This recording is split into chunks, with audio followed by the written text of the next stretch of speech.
Hello and welcome to another edition of Issues and Answers. I am your host, Kendall Eugene. Issues and Answers is a production of the Government Information Service and NTN. Today, my guests are Mr. Venantius Descott from the Met Services and Ms. Kenesha Jeffrey Isenbert, the Director of NEMO. And we're discussing our preparedness for the 2024 hurricane season. Of course, we got a preview of what to expect from that weather system over the weekend. And today we'll be finding out more information from our two guests on how ready is the island for the hurricane season. So welcome to the program. Thank you. Thank you. Let's start first with Mr. Descott. You from the Met Services, I can tell you now, you're the only person that will never get blamed for the weather being incorrect, quote unquote. It'll always be NEMO. But NEMO is not responsible for disseminating weather information. That's your job. Let's talk about the roles of the agencies. First of all, tell us what the Met Services or the Met Office is supposed to do, or what are they responsible for? Well, the Met Service is responsible for monitoring meteorological activity and to prepare and weather reports, weather forecasts, disseminate them, work together with NEMO to ensure that the country is informed of any impending weather. Now, basically, that's in a nutshell. We do other things, right? But as far as disaster preparedness and the hurricane season is concerned. Okay. How is that information disseminated? Well, first of all, we have different channels of communication. We have telephone. We used to have fax, but the fax is not working right now. We use email, and we also have Facebook and Twitter.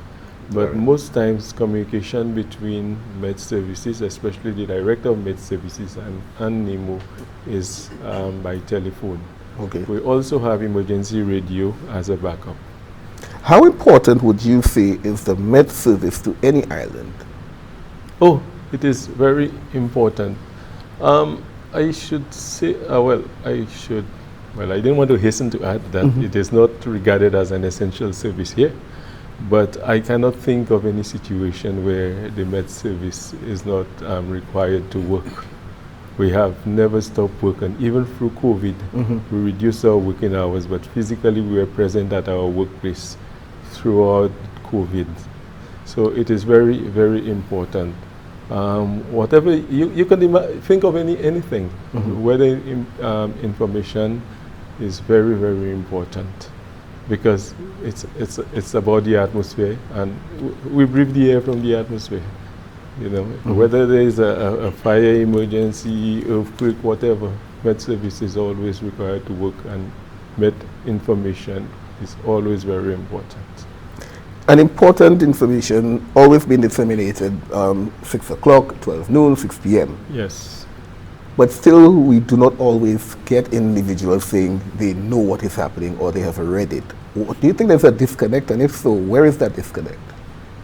Well, I am not sure. I've had conversation with different people. Like I tell you, we have different channels of communication. Some people, they get information from their smartphones. Some of them have other sources of information. But the Met Office is open, is a public place. You could call there at any time. We operate 24 hours a day. I'm happy you mentioned the smartphone and getting information from that, and we'll come to our NEMO director in a little while. We have, with the advent of social media and the use of our mobile phones and the internet, individuals who become meteorologists overnight, especially during the hurricane season, getting information from outside sources. Are you one to advocate for utilizing such information, using your mobile phones to get your own info, or you're saying follow what the Met Office is saying? Well, the official source as far as government is concerned for weather information is the Met Services. I am not against somebody looking for information outside to augment what we give, but the official source is the St. Lucia Met Services, and it is a major investment from government. Government made the investment, you know, so, and government is responsible for the people. So if government give you a source of information, I guess it would be good, you know, to follow that source. Right, right. Excellent. Let's go to our NEMO director, Mrs. Imbert. Welcome back. Thank you. So we've heard and understand the role of the Met Service. So a weather phenomenon, we go to the Met Service. But still, we do not do that. We come directly to NEMO. And NEMO did something that was maybe unprecedented for some, where with the system gone, NEMO took something from the weather report and posted it. And you found a lot of people were surprised at that. So let's talk about the role of NEMO so people can have a better understanding of what NEMO is all about. Thank you for having me again. NEMO is the coordinating unit, and it is our responsibility to ensure that our country is in a state of readiness for any incident, any disaster, anything that we are expecting. Like Mr. Descartes stated, we work very closely with Met Services. When we receive information from Met Services, if we have an impending weather system, it is our responsibility to get that information as well in collaboration with Met to the general public. We also responsible, like he said, the chain of command. If we receive that information from Met, we inform our various PSCs, our cabinet secretary, our district disaster committees, and I have spoken a lot about the importance of our district disaster committees and our national committees. When it comes to information in St. Lucia, last year we recognized there is always that disconnect that you highlighted earlier, that the weather report would be out, but most persons would not be reading or would not be listening to the radio stations or television when they put out the weather report. So what we found worked for us last year. We do not put out the weather report. We work in collaboration with Met. The important, like the exits that Met want persons to pay attention to. For example, a tropical wave. Like we highlighted, persons who are living on the coast, they would be vulnerable to the effects of a tropical wave. So we felt that information is important out of Met's report for us to pass on to the general public. So what we do, again, in collaboration with Met, we would take out the excerpts from the weather report and put it out. And I think a lot of persons share the weather report. Those who do go out and they read it, you would see them sharing on various platforms, excerpts from that report. So we do not give the weather report, and we always encourage persons. In our updates, you would always see we end by telling persons to listen to Met for official weather updates. Okay. But again, we work in collaboration with Met Services. So it's a partnership? Yes, it is. One cannot really function without the other. That's what I say, because again, our mandate, we have to get that go-ahead from Met to say, okay, we have a system, an impending system, and then we react. So we work together. One not supposed to function without the other. Now, you mentioned a few of the committees. Let's just speak on it, just for the education of maybe some individuals who may have missed what you said prior. But let's talk about a few of the committees that you mentioned earlier, and what are their roles and responsibilities? So we have 18 district disaster committees, and they are responsible for disaster management, disaster risk reduction within the various communities around the island. Like I've always stated, each community or each district has their own hazard, their own vulnerabilities, their own risk. So that information is passed on to NEMO. We will be able to identify the vulnerable persons within that area, what are they vulnerable to, and then we could tailor training and other resources to suit that community or that district. We have the national committees, and they are very important. Those committees, both the district and the national committees, they are the I will say, not really the backbone of NEMO, because my office is just the secretariat, and we are just the smallest component of NEMO. We have NEMAC, that is the advisory committee, and that is chaired by the Prime Minister. And we have the district disaster committees, the national committees, and then we have the secretariat, which is just the smallest component.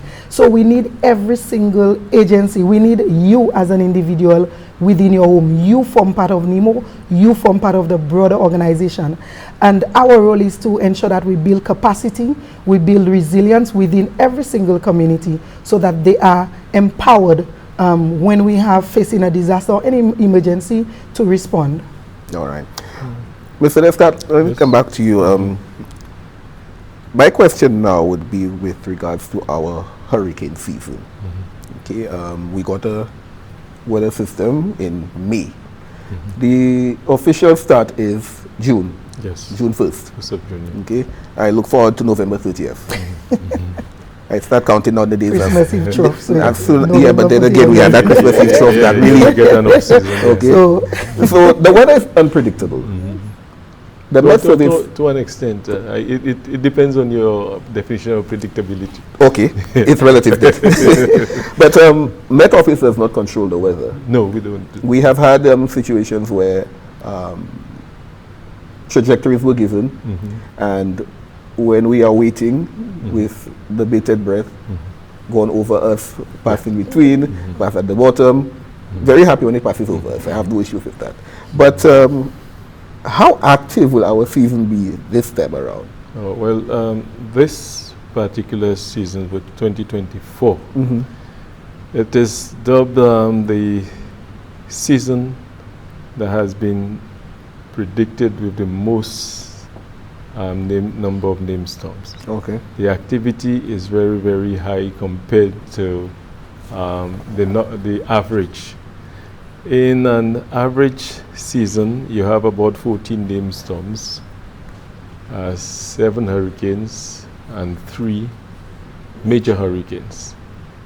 But you'll find that almost every agency that is predicting, given their predictions, have gone way beyond that number. Some of them, well, our official source, which is NOAA from the National Hurricane Center, they predict 17 to 25 named storms. And normally, like I tell you, is 14 named storms. And for the hurricane, they have predicted 13 hurricanes and 4 to 7 major hurricanes. So this number, is far beyond what the average hurricane season would be. The other thing you find about this hurricane season is the heat content of the ocean. It is very, very hot over the ocean, and also the atmosphere is very, very hot. Yeah. So normally the temperatures you would find maybe later on in the season, around July, August, September, we start seeing these temperatures as early as May and June. These temperatures. So it comes in months earlier now. Yeah. So this gives an indication, of the projected severity of the season.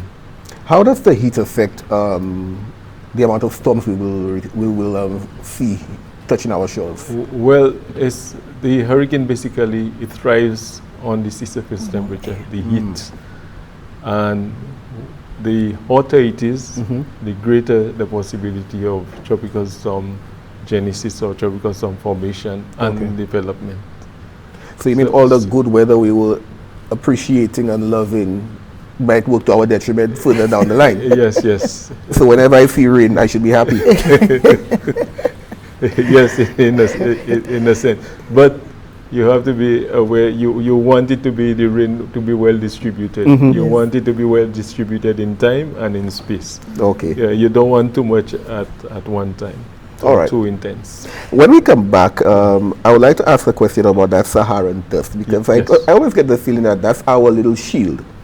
All right, so when we come back, we'll chat about that, and also we'll chat with our NEMO director about St. Lucia's preparedness for the hurricane season. And that one, I am sure, is most important for a lot of folks listening to the program right now. This is Issues and Answers. We will take a break and be right back after these messages. Stay with us. Fisherfolk in St. Lucia are facing many negative effects of climate change.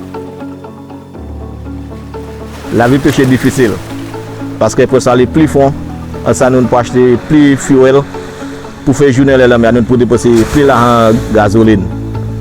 En raison ça la vie pêche difficile. Patiway là c'est un qui affecte nous la vie.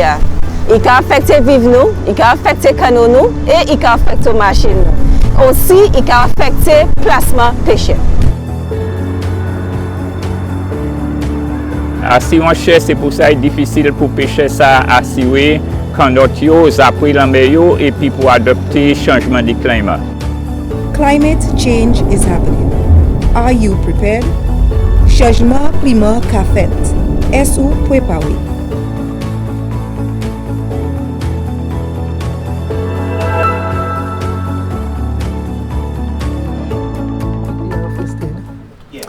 Welcome back to Issues and Answers, a production of the Government Information Service and NTN. I am your host, Kendall Eugene. With me, our guests, Mr. Venantius Descott from the Med Services and the NEMO Director with Kenesha Jeffrey Isenberg. We're discussing today the preparedness of what is anticipated to be a very active hurricane season 2024 here in St. Lucia. And before the break, we were discussing the ways in which the hurricane or storm would thrive, build up, and enjoy our good weather, our good heat. And of course, me being the person that I am, always try to find a way to negate any tropical storm. And here I am asking, is the Saharan dust, the plume that we always get affected by now, in any way, shape, or form, beneficial to us during the hurricane season? Yes, Mr. Eugene. Yes, and well, you asked for the benefit. Yes. You see, the Sahara dust, or Saharan dust layer, is a layer from the surface to about 5,000 feet. And it is made with very dry particles. But the hurricanes or tropical cyclones, they thrive on the water vapor from the warm seas.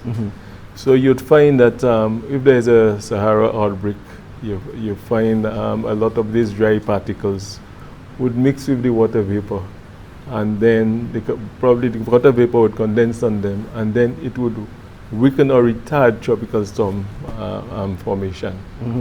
You know, but the very strong tropical storm will be able to survive the Saharan dust layer.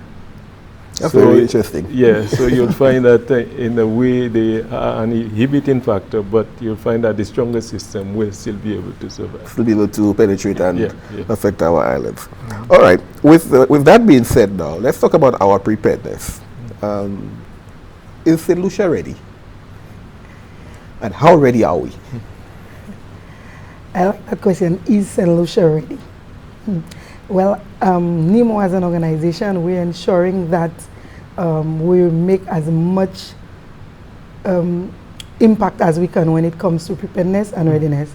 So what we have started doing, we have ensured that we are doing training for persons, members of our district disaster committees. And again, remember, those committees are in every single district, so we meet in the general population. We have training such as DANA, which is damage assessment, damage analysis and needs assessment. We have CERT, Community Emergency Response Team. We also do training in chainsaw management, and if you would follow, you would see all of those on our various platforms. We also extend those trainings to persons outside of our district disaster committees, critical agencies, we think, who assist us throughout. We are working closely with some of our donor agencies, and they are the ones who fund those training opportunities for us. We have met with the national committees again, the district disaster committees, but most importantly, we are also meeting with key persons. For example, our National Emergency Operations Center. This is where you would imagine if we are activated, That's the operation center where all the decisions are made. So we are meeting with the various agencies who sit in that operation center, and we are also ensuring that they are informed and very knowledgeable by looking at our Disaster Management Act, our various SOPs and guidelines for each agency, and what are their specific roles. So we ensure that everybody is informed. Most importantly, for the general public, we are working closely with our in-house PR, where we put out tips on not just the hurricane season, other hazards. We do that every other day, every 2 days, or on a weekly basis. We would put specifically that has to do with hurricanes. So that's what we are doing to ensure that our country is ready going into the hurricane season. Now, how would one get themselves prepared for a hurricane season? What are some of the tips that NEMO would recommend? First off, we always ask persons to ensure that they have a family plan. It starts with you. This is very important. Know the hazards that are around your area, your community where you live. What are you vulnerable to? And you plan, you make a family plan, and you discuss it with all members of your family. So for example, everybody knows, should in case we have to evacuate, this is where we move to. Also, we look at your emergency kit. Ensure that you have non-perishable food items, whatever medication you need, ensure that it is in there. Your water supply, at least for 3 days. Your flashlight, batteries, first aid kits. We're looking at food items, again, non-perishable, for at least a 3-day period, because you're not sure of the impact and you don't know how long it will take persons to get to you. Yes. We also look at, we ask them to follow MET again and NEMO for official information, not just the weather, but also for the tips on preparedness. Okay. Let me come back to Mr. Descartes, because we have to chat a little bit about the weather after. What happens after?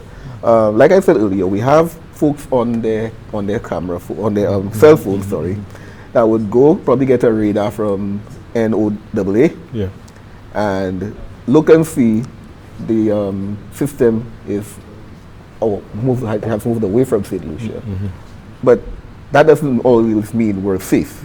Okay, could you speak on that a little bit on individuals who may not understand how a tropical storm or a hurricane works? I will take for an example a tropical cyclone. Most times when they give you information on the tropical cyclone, they would give you a fixed position of the center, and then they would describe probably the cloud extent. They would describe the radius of tropical storm force winds or something like that. So some people, they probably concentrate just on the center of the hurricane.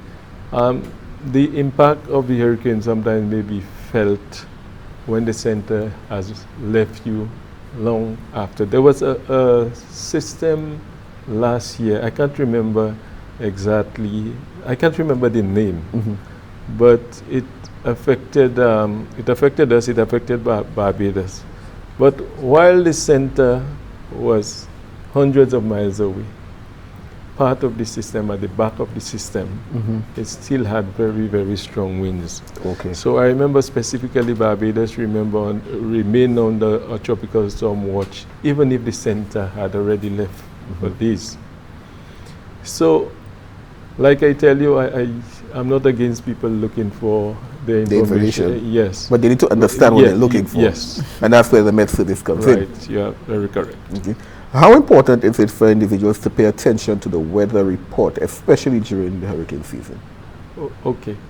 It is very important. I cannot stress it more, because you'll find that the weather is dynamic, and it can change. We may give you a report, and then maybe 6 hours after you get an update. But you must always remember that the weather, it can change at any time. I always tell people, whatever the weather report is, you have to take some responsibility for yourself. If you somewhere and you notice it has been raining heavily for about half an hour, your mind should tell you that you should do something, take, some kind of precaution for yourself. Take responsibility for yourself. Because remember, we are in a tropical country, and we can have, very, very, very downpours. Yeah, but we experienced that already. It wouldn't take very long. It wouldn't take more than half an hour to get a place flooded, depending on the state of ground, and other things. I experienced that myself when we had the rains that shocked everybody from Cap Estate to Vieux Fort. Okay, see how quickly flooding can occur within a blink of an eye. All right, Mrs. Simbert, just before we close off, very important for individuals to understand, when disaster hits, not everybody can get to NEMO. Okay, what does NEMO have in place to ease that frustration of individuals? We have our various platforms. We have a WhatsApp group, 1758-718-9637. That platform will be used to reach persons, to disseminate information. The persons, the chairpersons of the various district disaster committees, and again, their names and the numbers are available on our website. You could reach those individuals that would be able to, whatever information you have, they would be able to pass it on to us at the Secretariat. You can call us directly. You may not be able to come into our office, but our lines are always open to ensure that we receive all the information that we should get. And the committees are also there to assist in the distribution. They are. That's their responsibility, yes. Excellent. Mr. Descartes, final word from you. What would you like to leave with our viewers? Well, this hurricane season, I think, is one with a difference. We don't only have to contend with the high numbers that are predicted, but also with the heat. People will feel uncomfortable during the hurricane season because of the amount of heat that is in the air and in the ocean, in the sea that surrounds us. So you have to be prepared. I don't know if that's a good thing, that I rather see the sunshine during the hurricane season than the rain. The minute I start seeing the rain, we become very, very religious during the hurricane season. All right, and final word from you. Yes, again, like Mr. Descartes said, we need to be prepared because this season, again, above normal, so we need to ensure that we are prepared for not for the country but for ourselves. So be prepared. All right, thank you very much. Thank you for being our guest on Issues and Answers today. And thank you for viewing. This has been Issues and Answers, a production of the Government Information Service and NTN. I'm your host, Kendall Eugene. Have a great day. Bye-bye.